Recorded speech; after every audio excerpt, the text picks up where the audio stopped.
सरस्वती सत्संग भवन के प्रांगण में आप सभी अपने अपने पैरों की चौकड़ी लगाकर बैठते हुए, शरीर को सीधा रखते हुए, मन को अपने पास लाते हुए, चित्त वृत्ति को एकाग्र करते हुए, चेहरे को मंच की ओर रखते हुए, आंखें खोल करके बैठते हुए, किसी भी प्रकार की हलचल को रोकते हुए, शांति का दान देते हुए, समय का सदुपयोग करते हुए, परमपिता परमात्मा का ध्यान करते हुए, धर्म की चर्चा, जीवन सुधार की चर्चा, प्रभु की पवित्र पावनी चर्चा कहने और सुनने का प्रयास कीजिए। धन्यवाद।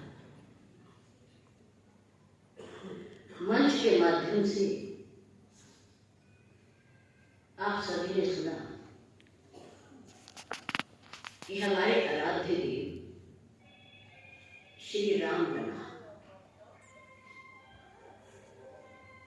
वो अयोध्या में प्रकट हुए। ऐसे तो त्रेता युग में आए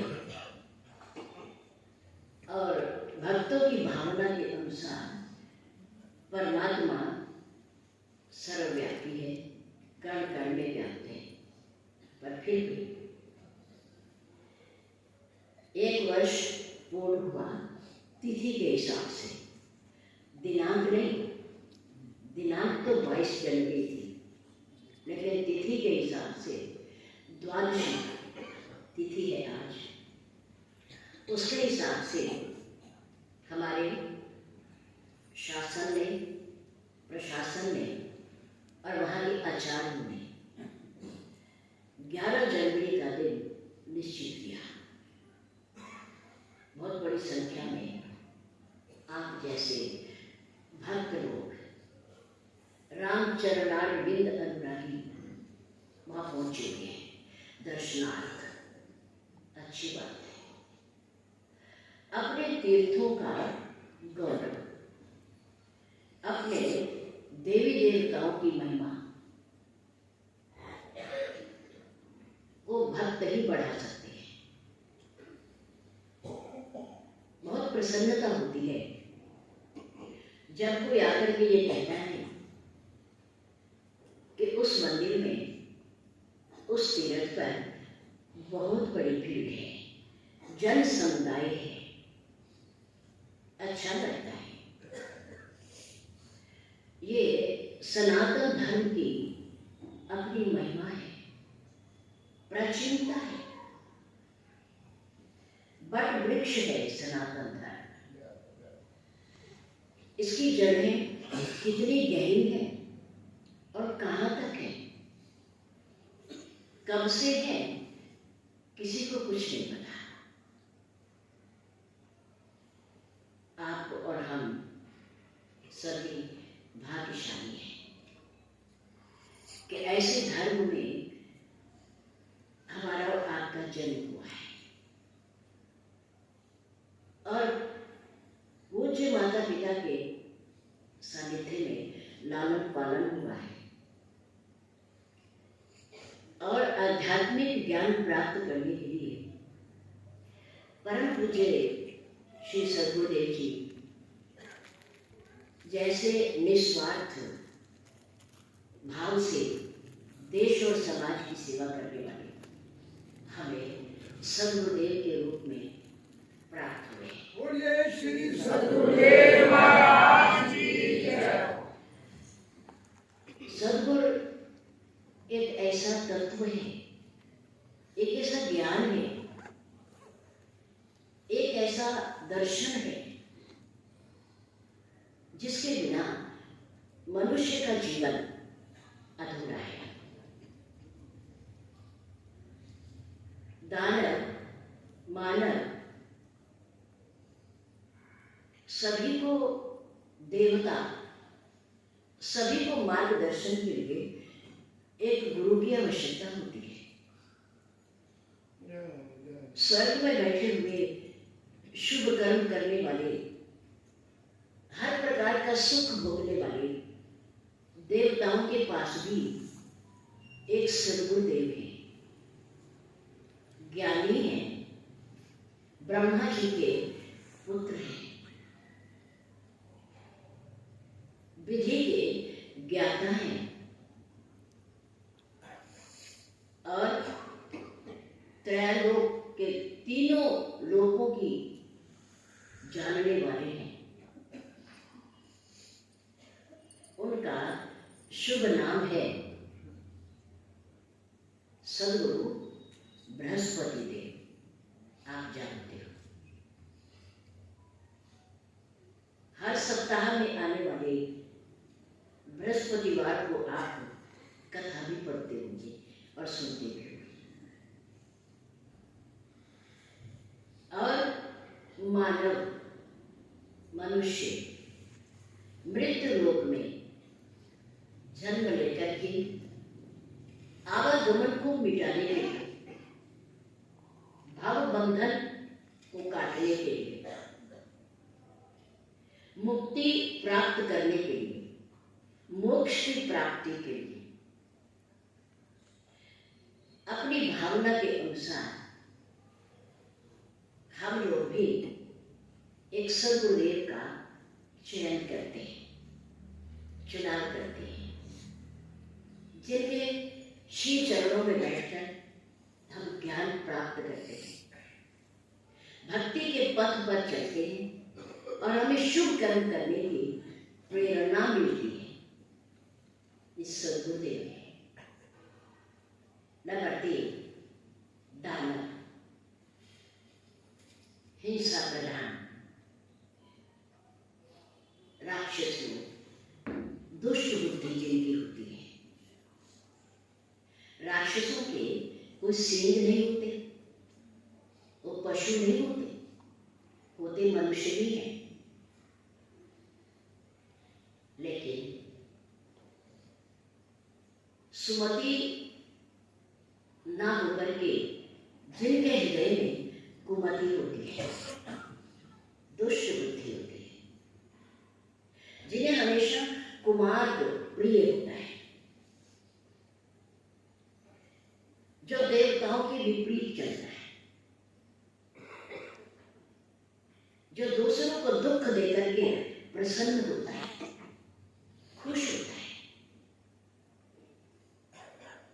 ऐसे व्यक्ति को, दुष्ट व्यक्ति को राक्षस कहा गया है, दानव कहा गया है। लेकिन उनके पास भी एक गुरु है। उन महापुरुषों को महर्षि शुक्राचार्य जी कहा गया। देवगुरु श्री बृहस्पति देव जी आपके और हमारे अपने अपने संत महापुरुष सदगुरुदेव धर्म के अनुसार, और दानवों के सदगुरुदेव महर्षि शुक्राचार्य जी, ये मार्गदर्शक होते हैं। वामन भगवान के द्वारा दान मांगने पर राजा बल को सदगुरुदेव रोक रहे हैं, जबकि धर्म में दान देना अच्छी बात है। दान से कल्याण होता है। दान भी कई प्रकार का होता है। शिष्य दान दे रहा हो अपनी समर्थ के हिसाब से, और सदगुरुदेव उसे देने से रोक रहे हो, ये अच्छी बात नहीं। जबकि दान देने के लिए प्रेरणा देनी चाहिए, उत्साहित करना चाहिए, धर्म में दान देना चाहिए।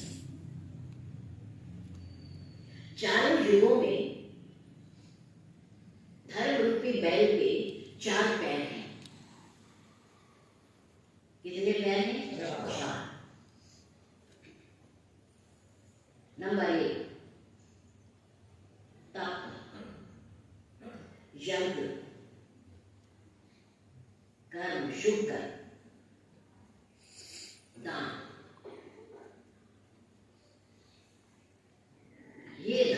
अंग हैं, तो उनमें अब चौथा युग चल रहा है कल्प का। तो शास्त्रों में ऐसा कहा गया है, श्रीमद् भागवत में भी और श्री रामचरितमानस के उत्तरकांड में भी,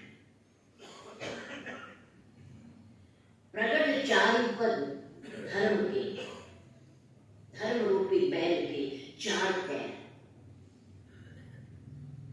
प्रकट चारि पद धर्म के, कलिमहु एक प्रधान।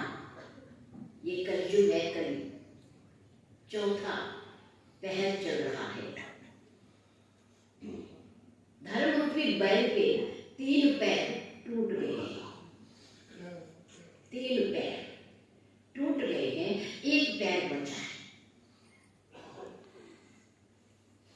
और वो पैर है केवल ज्ञान का, दान का, दान। ऐसा कहा गया कि कलयुग आने पर मनुष्य की बुद्धि ठीक काम नहीं करती, मनुष्य से तप भी नहीं होता, न बढ़ती। यज्ञ एक शुभ कर्म है, कलयुग में यज्ञ में भी पवित्रता नहीं है, शुद्धता नहीं है। इसमें घी चाहिए, समिधा चाहिए, सामग्री चाहिए,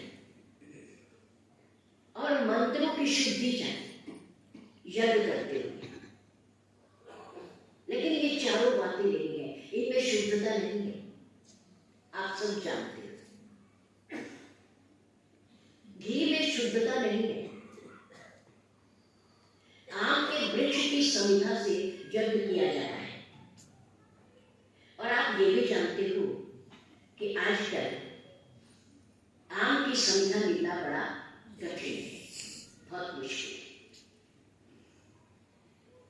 कहने को कोई भी किसी भी लकड़ी को कह दो ये आम की है, लेकिन होती नहीं है। और सामग्री जिन वस्तुओं को मिलाकर के बनती है उनमें भी शुद्धता नहीं है। यानी कि कहना ये चाहिए कि मिलावट का युग है। हमारे कर्मों में भी मिलावट है, हमारी बुद्धि में भी मिलावट है, हमारे विचारों में भी मिलावट है, और हमारे पैसे में भी मिलावट है, हर चीज में मिलावट है, पवित्रता नहीं है। और मंत्र भी उतनी शुद्धता से, सही उच्चारण से नहीं बोले जाते जितना उसमें हलंत, विसर्ग, अनुस्वार लिखे जाते हैं, उतनी शुद्धता से वो भी नहीं बोले जाते। तो इसलिए यज्ञ भी नहीं है। शुभ कर्म किसी भी प्रकार का, उसके करने की शक्ति भी आज मनुष्य में नहीं है, शारीरिक हिसाब से। और मन तो बेचारा हर समय उड़ाने में रहता है कि मन तो बड़ा चंचल है, लगता ही नहीं है, मानता ही नहीं है,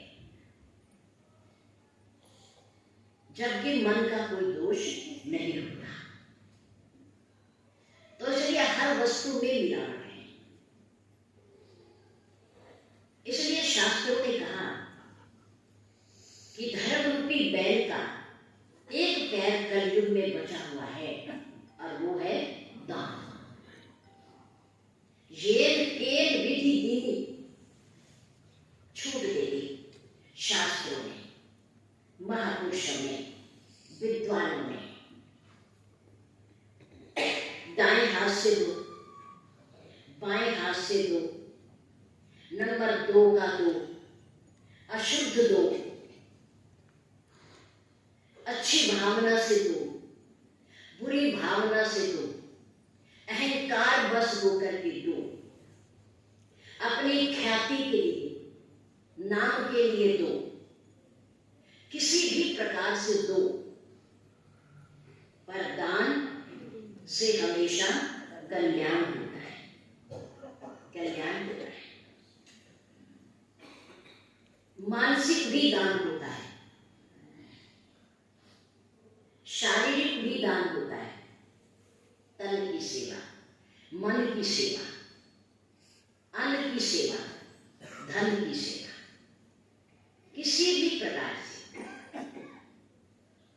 जितनी आपकी शक्ति है, आप समर्थ हो उतना दे देना चाहिए। इतने बड़े बड़े तीर्थ बन रहे हैं, मंदिर बन रहे हैं, कॉरिडोर बन रहे हैं, ये कहां से बन रहे हैं? दान से।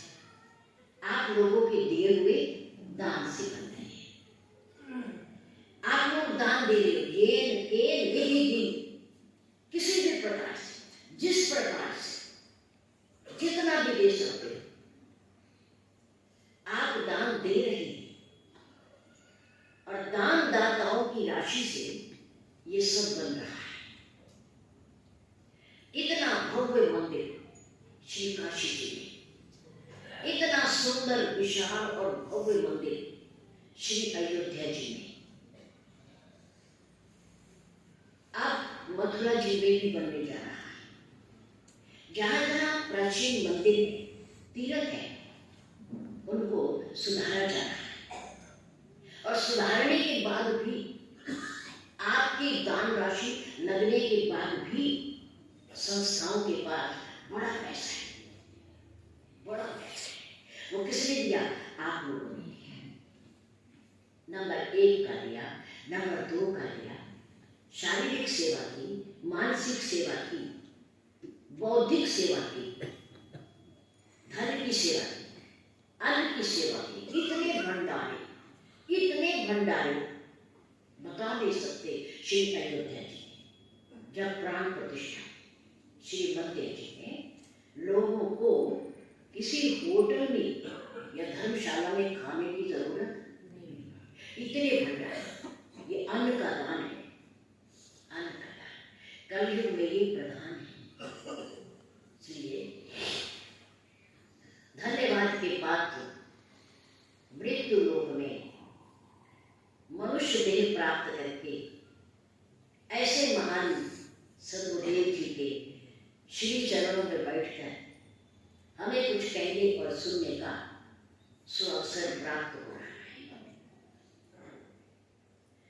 हमारे से पूर्व हमारी प्रिय बहन सौम्या सरस्वती जी ने बड़ी सुंदर बात कही लगी। तीर्थों के राजा कौन है? प्रयागराज।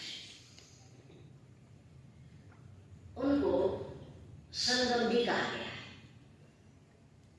तीर्थों के राजा प्रयागराज, संगम, त्रिवेणी,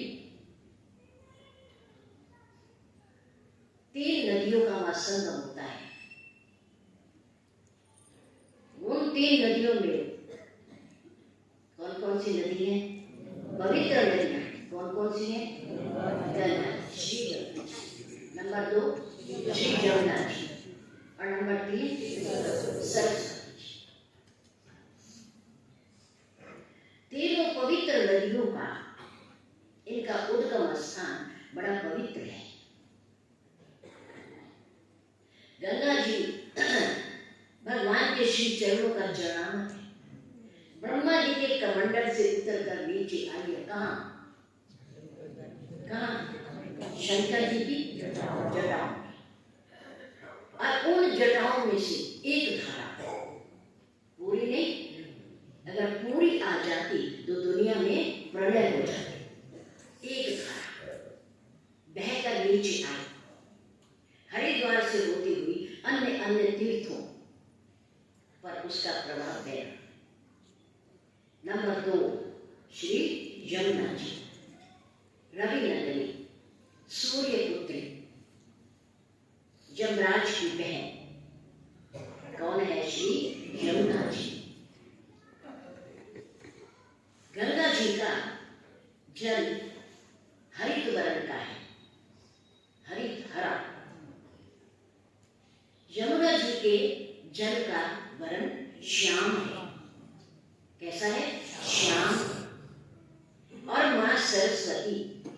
जो गुप्त रूप से गहरे थे, उनके जल का वर्ण श्वेत है।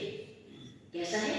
श्वेत, सफेद, हरित, श्याम और श्वेत। 3 रंग हैं, 3 वर्ण हैं। और ये तीनों वर्ण जल के आपको दिखाई देते हैं जिन्होंने त्रिवेणी में स्नान किया है। आपको वही ले जाते हैं नाविक, नाव में बिठाकर और दिखाते हैं, देखो ये 3 रंग हैं, श्री गंगा जी का, श्री यमुना जी का और श्री सरस्वती जी का। त्रिवेणी, वहां तीनों नदियां आपस में मिलती हैं, उसको संगम कहा है, मिलन। तीनों का मिलना त्रिवेणी है। तीर्थों के राजा प्रयागराज। इस बार उस पावन धरती पर कुंभ नहीं है, क्या है? महाकुंभ है। क्या है? महाकुंभ है। वैसे प्रतिवर्ष माघ महीने में जब सूर्य मकर संक्रांति में आता है, दिन बड़े बड़े प्रारंभ होते हैं, तो प्रयागराज जी में पूरा महीना लोग कल्पवास करते हैं। कल्पवास, पूरा महीना वहां रहते हैं, तप करते हैं, सत्संग करते हैं, भजन करते हैं, जप करते हैं और स्नान करते हैं त्रिवेणी में, धन्य होते हैं। लेकिन इस बार माघ का महीना और कुंभ और फिर महाकुंभ प्रारंभ हो रहा है 14 जनवरी से। बहुत सारे लाखों की संख्या में लोग वहां पहुंचे हुए हैं। आपने भी दर्शन करने हो तो जाना चाहिए, बड़ा महत्व है इसका। हमारे श्री सनातन धर्म में जो स्नान करते हैं, वहां जो रहते हैं, उनके किनारे पर और भजन और सत्संग और सिमरन दान पुण्य करते हैं, उन सज्जनों के दर्शन मात्र से, स्पर्श मात्र से, वार्तालाप के माध्यम से हमें पुण्य प्राप्त हो जाता है। वास्तविकता है, वास्तविकता। कार्तिक के महीने में इसकी कथा आती है, आप सुनते होंगे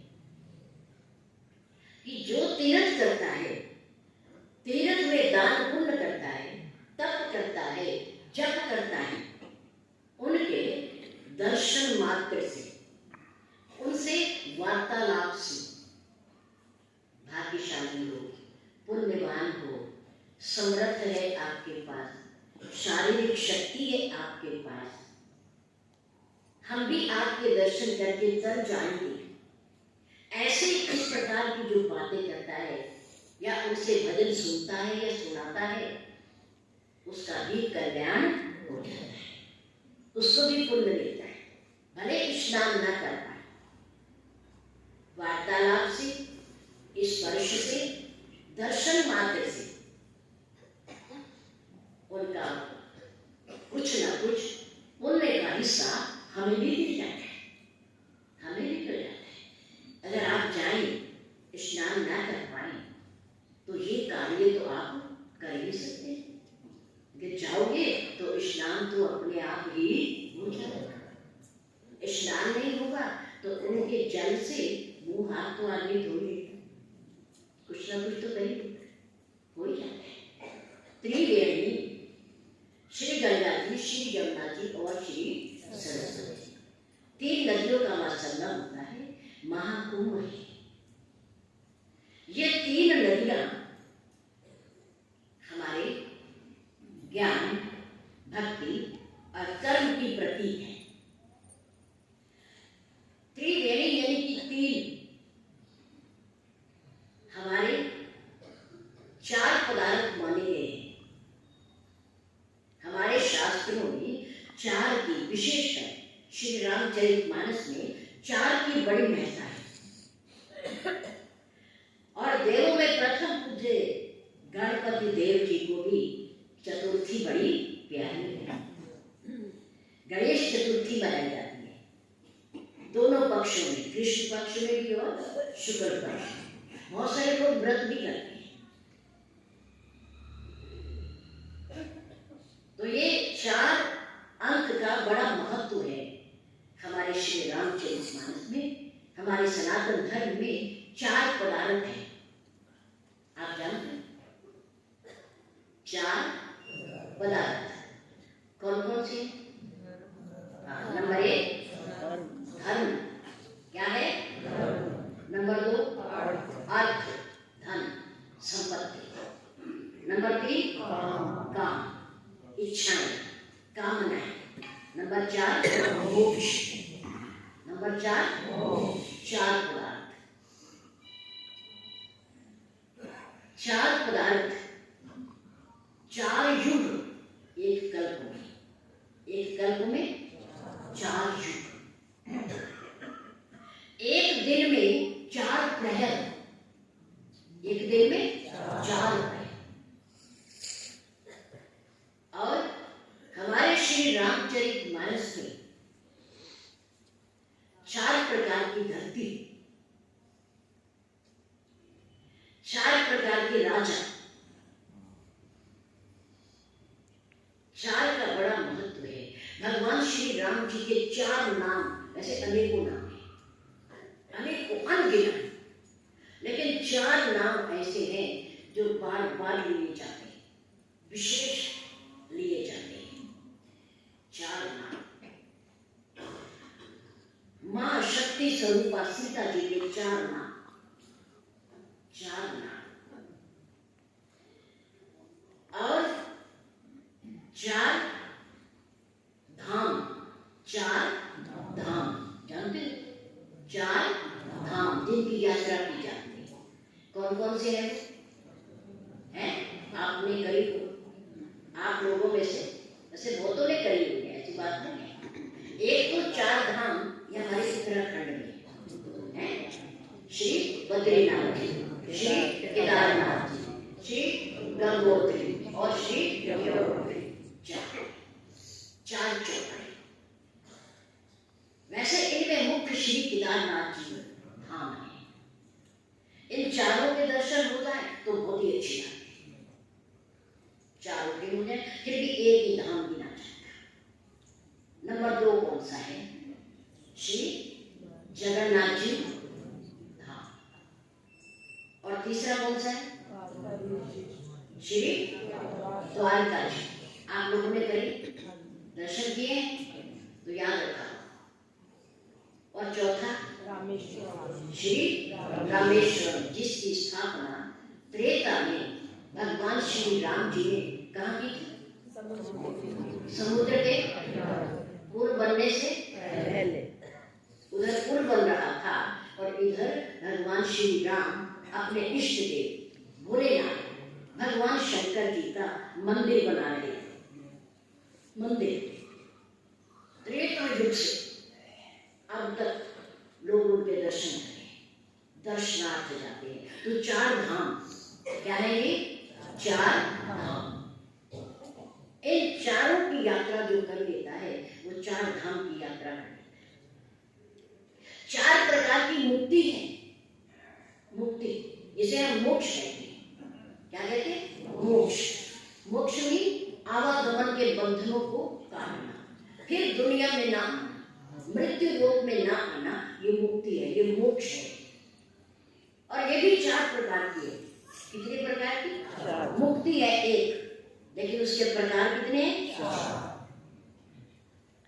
नंबर 1 संयुच्य, भगवान से जुड़ना, भगवान से जुड़ना। स्वरूप पे भगवान का रूप प्राप्त कर लेना।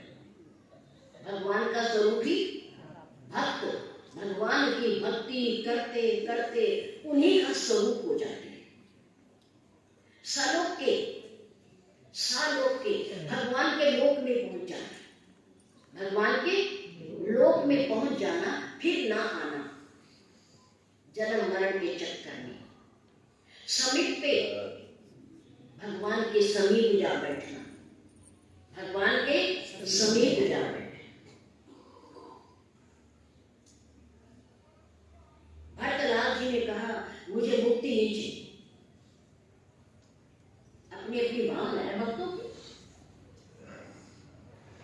भगवान शंकर जी ने कहा मुझे भी नहीं चाहिए, भले मैं प्रलय करता हूँ, संहार करता हूँ, त्रिदेवों में मैं आता हूँ, महाकाल हूँ मैं, पर मुझे भी मुक्ति नहीं चाहिए। भरतलाल जी ने भी कहा मुझे मुक्ति नहीं चाहिए, और महर्षि वशिष्ठ जी ने भी कहा मुझे मुक्ति नहीं चाहिए, जबकि हम सब मुक्ति मांगते हैं, हम सबको मुक्ति, हम मोक्ष, मुक्त हो जाए, हम इन बंधनों से मुक्त हो जाए। पर भगवान के भक्त मुक्ति नहीं चाहता, ज्ञानी चाहता है, भक्त नहीं चाहता। वो चाहता है कि मैं भगवान के श्री चरणों में बैठा, मुझे उनकी समीपता, निकटता प्राप्त होती है, प्राप्त होती है। भरतलाल जी ने कहा इसी त्रिवेणी के घाट पर खड़े होकर, पता है आपको, जब चित्रकूट पर जा रहे थे राम जी को मनाने, तो भगवान राम भी त्रिवेणी के घाट पर रुके थे जाते, और भरतलाल जी भी त्रिवेणी के घाट पर रुके एक रात। प्रातःकाल स्नान किया, और स्नान करने के बाद उन्होंने कहा आप तीर्थों के राजा हो, आप प्रयागराज हो, आपके पास बहुत कुछ है, बहुत कुछ है, पर मैं आपके द्वार पर याचक बनकर आया हूं। मेरी प्रार्थना है, प्रार्थना है, क्या? ध्यान से सुनना, धर्म न अर्थ न काम रुचि, ना धर्म ना अर्थ और ना काम, और चौथा मुक्ति, पद न चाहूं मैं निर्वाण। निर्वाण का अर्थ होता है मुक्ति, मोक्ष। ये चार पदार्थ दुनिया में हैं जिसके लिए हम भाग दौड़ करते हैं, मेहनत करते हैं, परिश्रम करते हैं, झूठ बोलते हैं, बेईमानी करते हैं। लेकिन भरतलाल जी ने कहा कि मुझे ये चारों नहीं चाहिए, जब पर तब भी हम करते हैं। धर्म न अर्थ न काम रुचि, पद न चाहूं मैं निर्वाण। जन्म जन्म रति राम पद, ये वरदान ना। एक भक्त मांग रहा है, त्रिवेणी के किनारे पर खड़ा होकर के मेरी झोली में डाल दो। धर्म नहीं, धर्म पर दुनिया खड़ी है, धरती टिकी है, चांद और सूरज टिका है। धर्म के लिए लोग अपने प्राणों को कुर्बान कर देते हैं, पर भरतलाल जी कहते हैं नहीं, मुझे नहीं चाहिए। सो सब कर्म धर्म जल जाऊं, जहां न राम पद। भरतलाल जी कहते हैं कि वो धर्म भी जल जाए, हम नहीं कह सकते, हम मनुष्य, हम साधारण मनुष्य, लेकिन वो राम जी की भ्राता है, तपोमय मूर्ति है। राम जी ने पिता की आज्ञा से वनवास का पालन किया, 14 वर्ष वनवास में रहे, लेकिन भरतलाल जी ने ना पिता की आज्ञा है ना भाई की आज्ञा है, लेकिन अपने मन से उन्होंने 14 वर्ष तक इतना कठिन तप किया जितना राम जी ने भी नहीं किया। इतने बड़े तपस्वी है वो भरतलाल जी। सो सब कर्म धर्म जल जाओ, जल जाए, आग लग जाए उनमें। कौन से धर्म और कर्म, जहां न राम पद पंकज भाऊ। जो धर्म और कर्म हमें भगवान की भक्ति की ओर, प्रभु के श्री चरणों की ओर, उनके प्रेम की ओर ना ले जाता हो, मेरी भावना ऐसी है, मैं कहता हूं कि वो धर्म भी जल जाए और कर्म भी जल जाए। जय श्री राम, जय श्री राम, जय श्री राम। इतनी सुंदर भावना। सो सब धर्म कर्म जल जाओ, जहां न राम पद पंकज भाऊ। जो राम से विमुख करता हो, राम से दूर करता हो, भक्ति से दूर करता हो, सत्संग से दूर करता हो, वो धर्म भी जल जाए और कर्म भी जल जाए।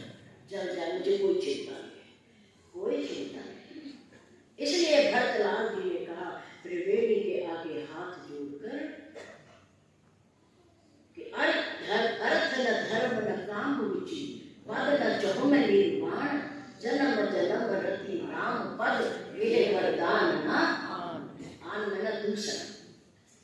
आन शब्द का अर्थ है दूसरा। मुझे ना मुक्ति चाहिए, ना धर्म चाहिए, ना अर्थ चाहिए, ना मेरी कोई कामना है, मेरी कोई इच्छा है। मैं तो अगर चाहता हूँ, आपके पास अगर है, तो आप मेरी झोली में जन्म जन्मांतर तक राम के चरणों का प्रेम डालो। ये डालो और मुझे कुछ नहीं, मुझे मुक्ति भी नहीं चाहिए, मोक्ष भी नहीं चाहिए, इसकी याचना दुनिया में मैं नहीं चाहता। प्रयागराज जी ने सोचा कि ये अद्भुत भिखारी है, बड़ा अनोखा भिखारी आया है आज मेरे द्वार पर। मेरे से कोई धर्म मांगता है, कोई धन मांगता है, कोई कामना की पूर्ति चाहता है, कोई मुक्ति मांगता है। स्नान करने के बाद, दान पुण्य करने के बाद ये अनोखा अद्भुत ऐसा भिखारी याचक जो इन चारों को नहीं चाहता। क्या मान रहा है कि जहां भी मेरा जन्म हो, जिस भी रूप में हो, वहां मुझे राम की क्या मिले?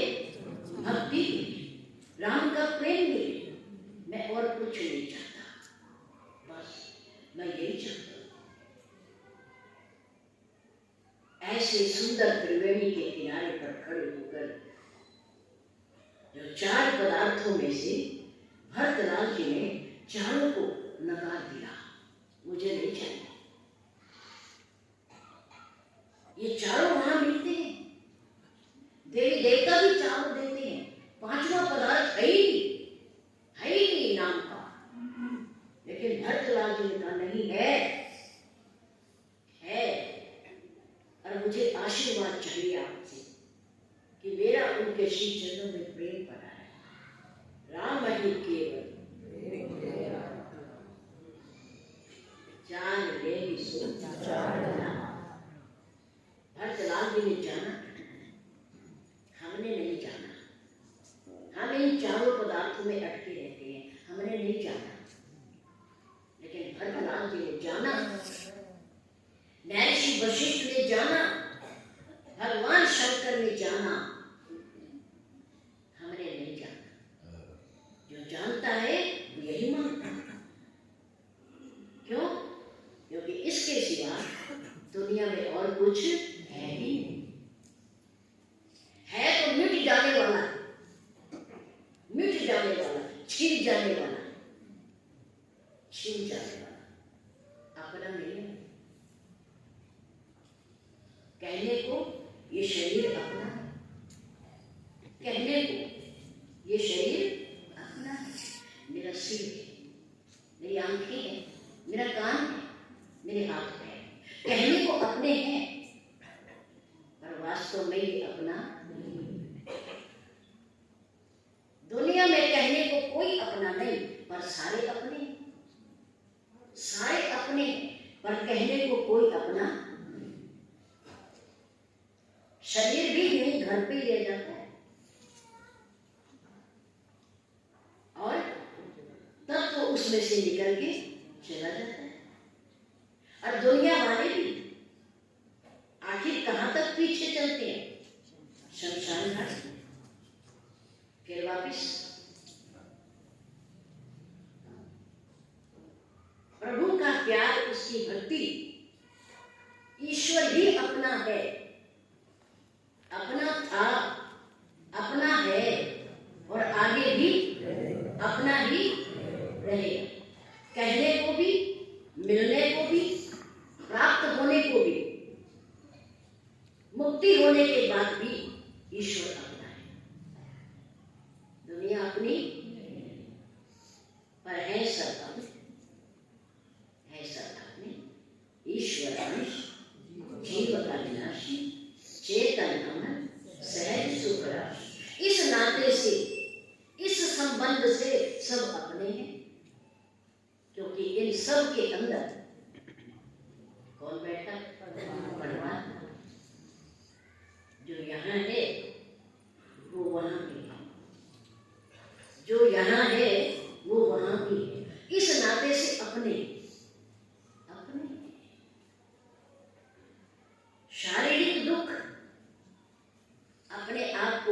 इस शरीर को, दूसरा सहायता कर सकता है, दवाई दे सकता है, इलाज करवा सकता है, अस्पताल में ले जा सकता है, लेकिन भोगना किसे है? इसे ये शरीर भी अपना नहीं है, तो किसको अपना माने? किसको माने? जो असली अपना है, जो असली अपना है, उसे अपना। भरतलाल जी ने उसे अपना माना, बाकी सब टुकड़ा दिया। धर्म, अर्थ, काम, मोक्ष सब पीछे, वो अपना है। भगवान शंकर ने कहा, देवताओं ने आपकी स्तुति की क्योंकि उनका दुख दूर हो गया है। रावण था उनका दुख सबसे बड़ा, सबसे बड़ा दुख कौन सा था? रावण। रावण उन्हें दंड देता था, उन्हें प्रताड़ित करता था, उन्हें दुखी कर रहा था, उनका स्वर्ग छीन लिया था। अब आपने रावण का वध कर दिया, उनका दुख दूर हो गया, तो वो खुश हो गए, प्रसन्न हो गए। देवताओं की चौकड़ी में भोलेनाथ स्तुति करने नहीं आए राम की कि जय हो, जय हो, जय हो। आपने रावण को जीत लिया, आपने रावण का वध कर दिया, आपने त्रिलोकी को सुखी कर दिया, आपकी जय हो। भोलेनाथ ने नहीं कहा, वो सबसे बाद में आए। उन्होंने कहा मेरी समस्या तो हल हुई, देवताओं की हो गई, उनका रावण मर गया, उनका दुख दूर हो गया, लेकिन मेरे अंदर का रावण अभी मरा, अभी नहीं मरा। तो इसलिए मैं इनके साथ नहीं जाता, क्योंकि मेरा काम तो हुआ नहीं।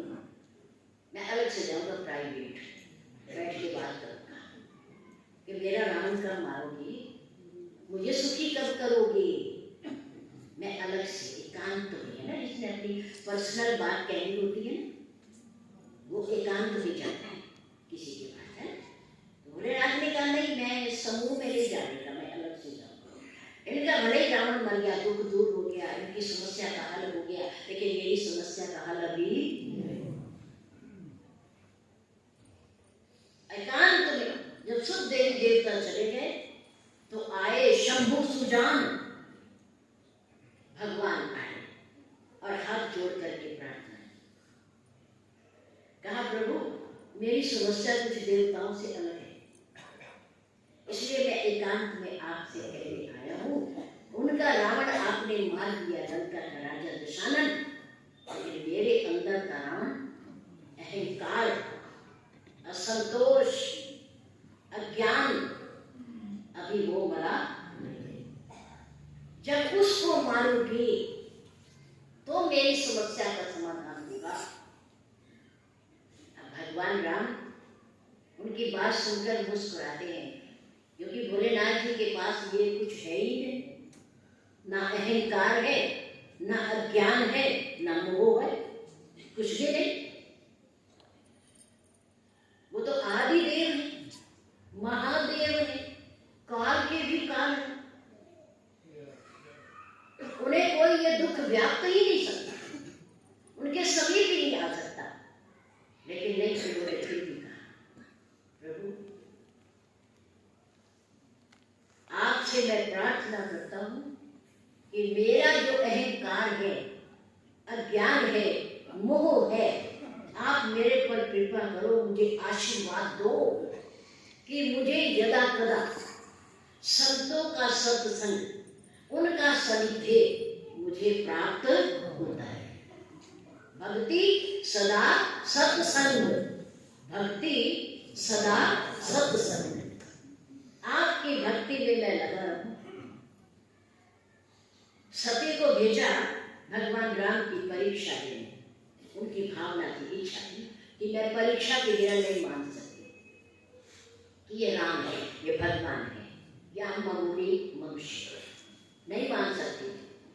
परीक्षा लेनी थी, वो बट वृक्ष के नीचे भोलेनाथ बैठे और जपन लगे हरि नाम। क्या करने लगे? हरि के नाम को जब मिले होए हैं सोई जो राम रची राखा को करी तरक बढ़ावे सब। भोलेनाथ जी मन में तो तू तरक बैठ सभी क्या जरूरत है, वो लेना चाहिए अभी जो ईश्वर करना चाहते हैं। राम इसी में खुश है। क्या पता राम ने ही प्रेरणा करी उसके जाती है जाओ, अरे मन तू तो राम का भजन कर ले बैठे। अपने आप को राम की भक्ति में भजन में लीन कर दिया। जब तक सती लौट कर आई तब तक भोलेनाथ क्या करते रहे, हर श्वास परमात्मा का। वो कभी खाली बैठती, सती का त्याग कर दिया, कैलाश पर्वत पर आ गए, सती बाम अंग में बैठने लगी। भोलेनाथ ने कहा ना अब नहीं, अब तुम मेरी अर्धांगिनी नहीं, अब तुम मेरी मां बन के मांगेगी, अब तुम मेरे सामने बैठोगी। सती परेशान हो गई, पर करती क्या, आदेश हो गया, सामने बैठ गई। अब उन्हें सामने बैठा दिया और आप भोलेनाथ भगवान की भक्ति में उनकी समाधि लगी, समाधि लगी, वो बैठी हुई थोड़ा बहुत तो बना रही है, खा रही है, बना रही है, मन होता होगा तो बना लेती है, और नहीं तो नहीं से बड़ी परेशान हो जाए। एक बार उन्होंने देखा ऊपर से आकाश मार्ग से नगाड़े बज रहे, विमान जा रहे हैं, देवी देवता अप्सराएं सब जा रहे हैं। सती ने कहा ये क्या है, ये कहाँ हो रहा है सब, ये क्यों बज रही है बाजी, ये पालकियां क्यों जा रही, विमान क्यों जा रही, कहाँ जा रही, सती को नहीं पता। सती ने भगवान भोलेनाथ जी के शरणों में प्रणाम किया, प्रणाम प्रणाम भोलेनाथ, मेरी भी सुधी लो, आंख खोलो, मेरी तरफ भी देखो, इतने समय से बैठी हूँ यहाँ अकेली कैलाश पर। भोलेनाथ ने आंख खोली, नेत्र खोले, बोलो क्या कहती हो, क्या चाहती हो। सती ने कहा देखो भोलेनाथ आप नहीं देखा, वो विमान जा रहेगा, बाजे बज रही, हाँ ये क्या हो रहा है आपको पता है। भोलेनाथ ने कहा हाँ मुझे पता है। अंतर्यामी बोले क्या हो रहा है, ये उत्सव हो रहा है, कहाँ हो रहा है, कनखल में हो रहा है, कौन कर रहा है, आपके पूज्य पिताजी कर रहे हैं, आपके पूज्य पिताजी दक्ष कर रहे हैं, यज्ञ कर रहे हैं, वो यज्ञ गंगा जी के किनारे। अच्छा क्यों कर रहे हैं, क्योंकि वो प्रजापति बने हैं। क्या बने, जब कोई खुशी होती है तो हम भी अपनों को बुला करके दावत देते हैं, क्या करते हैं, दावत देते हैं। खुशी होती है ना तो अपनी खुशी में सबको शामिल करते हैं। कोई बड़ा पद मिले, बड़ी कुर्सी मिले, हैं, घर में कोई खुशी आए तो हम भी दावत दें। अब ब्रह्मा जी ने दक्ष को, अपने पुत्र को अपना उत्तराधिकारी बना दिया, प्रजापति बना दिया, तो उसकी खुशी में उन्होंने यज्ञ किया और सबको आमंत्रित किया, दावत दी। सती ने कहा मेरे पूज्य पिताजी यज्ञ कर रहे हैं और मुझे नहीं बुलाया। भोलेनाथ ने कहा मुझे नहीं बुलाया ना, इसलिए तुम्हें भी नहीं बुलाया। आपको क्यों नहीं बुलाया, पिछले एक बार एक ऐसा मौका आया था, हमारे से उनकी अनबन हो गई, सभा चल रही थी, जब प्रजापति का पद मिला, सभा हो रही थी, घोषणा हो रही थी, ये आए, सारे देवी देवता खड़े हो गए, लेकिन हम उसमें खड़े तो भोलेनाथ और भगवान विष्णु खड़े नहीं। आ गया दक्ष पदन, अब उन्होंने सबको देखा, इधर भी देखा, इधर भी देखा, इधर वाले खड़े, इधर वाले खड़े, सारे खड़े, कुर्सी छोड़ के दो आदमी नहीं खड़े हो, कौन कौन, एक भगवान विष्णु और एक दोनों। दक्ष ने कहा अच्छा प्रजापति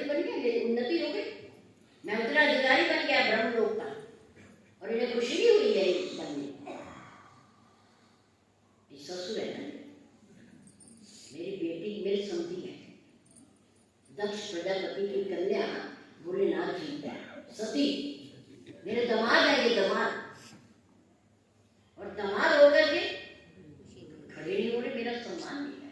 और ये विष्णु भगवान क्षीर सागर में शयन कर गए, इन्हें मैं देखूंगा, मैं देखूंगा। उसी समय मन में ईर्ष्या पैदा हो गई, द्वेष भाव पैदा हो गया, और विचार किया एक ऐसा युद्ध करूंगा, ऐसा युद्ध करूंगा, सबको बुलाऊंगा, पर इन दोनों को ऐसा नहीं होना चाहिए, ऐसा नहीं होना चाहिए। हमें परमात्मा ने खुशी दी है, हम खुशी को बांट रहे हैं, तो बल्कि उस खुशी में सबको शामिल करें। जिनसे हमारा बोलचाल नहीं है उन्हें भी शामिल करें, बोलचाल हो जाएगा, अपने आप हो जाएगा। जब हमारी खुशी में शामिल होंगे, हम बुलाएंगे, हमारे घर दावत पे आएंगे, तो अपने आप बोलचाल हो जाएगा। अगर उनके मन की द्वेष हमारे से भी और अधिक गहरा है तो आनेगी। अगर द्वेष नहीं होगा तो निमंत्रण देने पर आ जाएंगे, और अधिक गहरा द्वेष अगर होगा, कुटिलता होगी, तो बुलाने पर भी नहीं आने। लेकिन दक्ष ने कहा नहीं, मैं इन्हें नहीं बुलाऊंगा। तो यज्ञ किया, सबको बुलाया, सभी देवी देवता आए थे 30 कोटि, लेकिन उसमें भगवान शंकर और भगवान विष्णु जी को दो नहीं आए। यज्ञ में आसन लगे हैं सबके, लेकिन इन दोनों का आसन भी नहीं है। चलो बुलाया तो नहीं, आसन तो लगा देता, आसन भी नहीं लगवाया, दोनों का आसन। भगवान शंकर ने कहा कि एक बार ऐसे उसके मन में कुटिलता आ गई, अहंकार आ गया, अभिमान आ गया, और हम खड़े नहीं हुए, तो उसने हमारे से शत्रुता मान ली, इसलिए हमें बुलाया नहीं, और हमारी वजह से तुम्हें भी नहीं बुलाया, तुम्हें भी नहीं बुलाया। सती ने कहा अच्छा ऐसा है कि वैसे भी आपने मेरा त्याग तो कर ही दिया है, आप समाधि में थे, मैं अकेली बैठी, यहाँ मेरा मन भी नहीं लगा, मुझे थोड़ी सी उदासी भी आ रही है। अगर आप कहें तो पिता का घर है, कोई दिक्कत नहीं, अगर मुझे नहीं बुलाया, आप आज्ञा दे दे तो मैं चली जाऊंगी, होया माँ है, बहने, बाकी सब तो रिश्तेदार तो है ना, कोई बात नहीं, आप नहीं चलते ना से। सती ने बहुत बड़ी गलती की। पत्नी को किसके साथ जाना चाहिए? अपने पति के साथ। अगर दोनों की इज्जत बचानी है तो अपने पति के साथ जाए, अपने मायके वालों को सलाह दे, मशवरा दे कि देखो मुझे बुलाया है तो मेरे से पहले मेरे पति को बुलाए, उसे बुलाइए, मैं उनके साथ आऊँगी। उनकी सम्मान है तो मेरा सम्मान है, उनकी इज्जत है तो मेरी इज्जत है, अगर उनका नहीं है तो मेरा भी, क्योंकि मैं उनके पीछे, मैं उनकी अर्धांगिनी, उनकी अनुगामिनी हूँ, उनके पीछे चलने वाली हूँ। लेकिन सती ने यहाँ बहुत बड़ी गलती की, भोलेनाथ जी को नहीं बुलाया। कोई बात नहीं, मत चाहती, लेकिन गई। भोलेनाथ ने कहा तुम्हारा मन मान रहा है तो तुम चली जाओ, पर मैं नहीं जाऊंगा। चली गई। जब वो पहुंची, इसका विमान उतरा, सती का दूर से देखा तो दक्ष ने तो मुंह घुमाया, माँ ने देखा तो मुस्कुराई, माँ हंसी कि चलो मेरी 6 बेटियां आई थी, दामाद भी आए थे, पर साथ में बेटी भी आ गई, दामाद नहीं आया, कोई बात नहीं, वो भी आ जाएगा, वो भी बाद में आ जाएगा, कोई बात नहीं, मेरी बेटियां तो आ गई ना। माँ खुश हो गई, क्योंकि माँ ममता की मूर्ति है, माँ का अधिक लाड, खुश हो गई। और बहनें दूर से देखकर हंस तो रही है, हंस तो रही है, पर कुटिल, कैसी हंसी? कुटिल हंसी, कुटिल मजाक। देख बुलाया है, निमंत्रण है, आ गई है, बिना बुलाए मेहमान आ गई है, हंस भी रही है, मजाक भी कर रही है, और बातें भी कर रही है। सती ने देख लिया, समझ के, पर क्या करे, अपने आप आई है,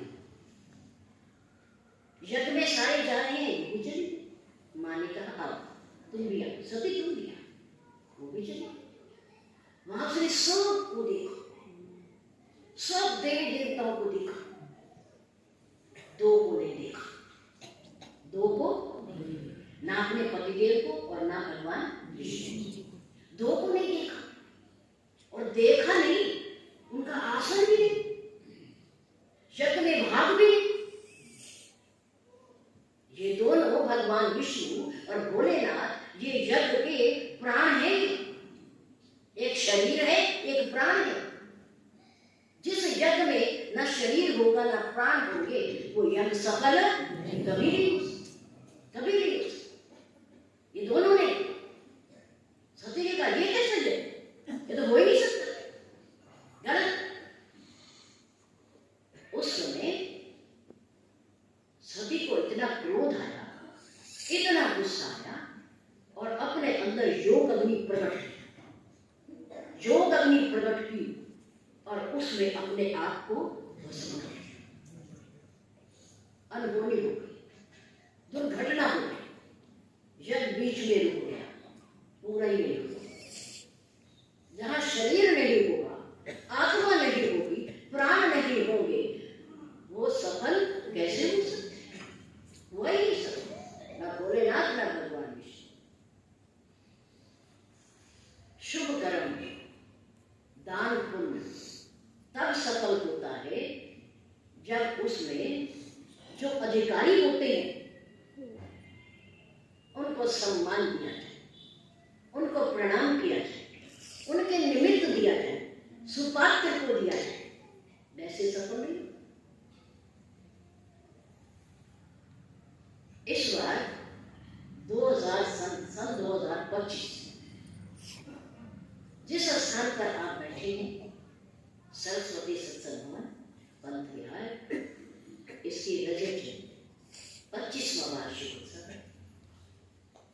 सन 2000 में परम पूज्य गुरुदेव जी ने इस स्थान की प्राण प्रतिष्ठा मुहूर्त किया।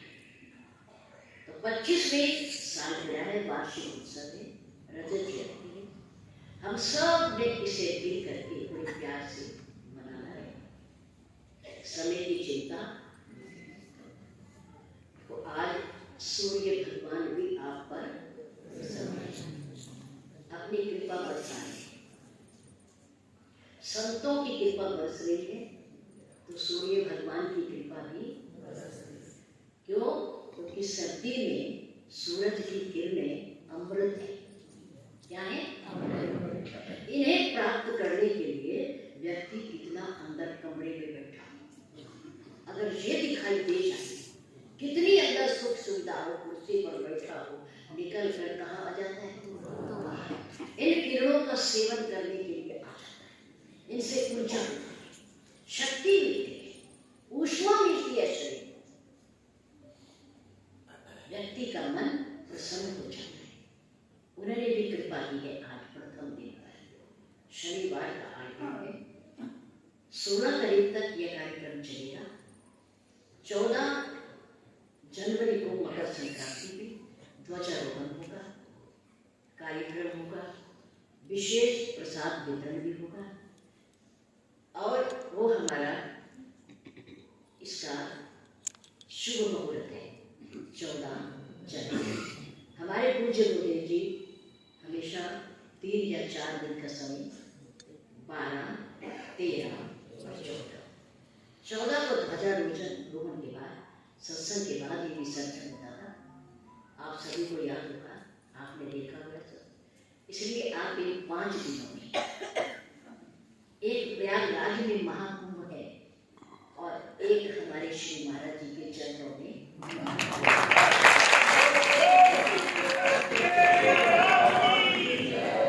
इस कुंभ में स्नान करने के लिए समर्थ के अनुसार आप जरूर रहें, समय का पालन करें, अनुशासन का भी पालन करें। आप पर पूज्य गुरुदेव जी की कृपा भी बरस रही है और बरसेगी आगे भी, उसकी चिंता नहीं करनी। श्री रामचरित मानस के 4 अंक, उनकी महत्ता, उनकी महिमा जो 20 को प्रसंग छुटा, कल से प्रारंभ हो जाएगा।